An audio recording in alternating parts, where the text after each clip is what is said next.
আমি সবসময় আপনাদেরকে একটা জিনিস বলতে চাই, আমরা এই দুনিয়াতে বেশি দিন থাকবো না।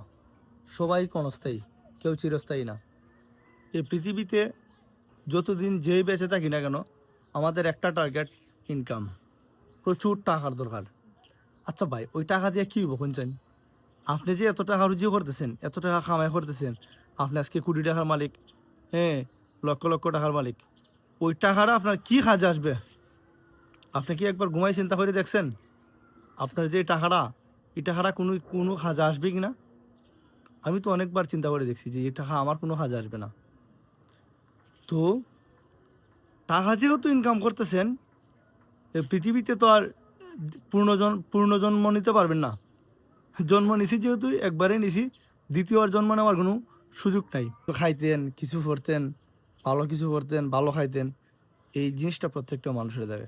আপনি যত টাকা পয়সা ইনকাম করতেছেন, এই টাকা দিয়ে কী হইব? এই টাকাটা আপনি কাজে লাগান।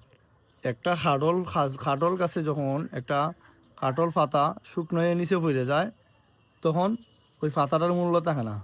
তদ্রুপ আপনি যখন একদিন এই পৃথিবী থেকে বিদায় নিবেন, আপনারও একদিন এই মূল্যটা থাকতো না। মরে যাওয়ার পরে আত্মীয় স্বজন দেখা যায় শেয়ালের মতো ঘেউ ঘেউ করে তার যে সম্পদ নেওয়ার জন্য তাড়াহুড়া করে, মারামারি হাঁটাহাঁটি করে। কিন্তু দিন শেষে আপনার জন্য যে ১০ টাকা খরচ করে যে সিন্নি করবো, ওই ধরনের মন মানসিকতা তখন থাকবে না। তো এই জন্য বলি, দুনিয়াতে যাই করেন, টাকা পয়সা যাই খামান, সবগুলা রাখবেন। তবে নিজের স্বাদ আহ্লাদ নষ্ট কইরা, নিজে না খাইয়া, নিজে না ফইরা, এই ধরনের সম্পদ বানায়া, হ্যাঁ, শিয়াল কুকুরের আগে রাখিয়া কোনো লাভ হইতো না। আমি সবসময় পরামর্শ দেবো এটাই, যে আপনারা যাই করেন, টাকা পয়সা যতই ইনকাম করেন না করেন, এগুলা অবশ্যই নিজের যে ভোগের জন্য, চাহিদার জন্য, স্বপ্ন পূরণের জন্য যা যা লাগে সব করে যাবেন। তাহলে জীবন আর কোনো ধরনের স্বাদ আহ্লাদ থাকবে না।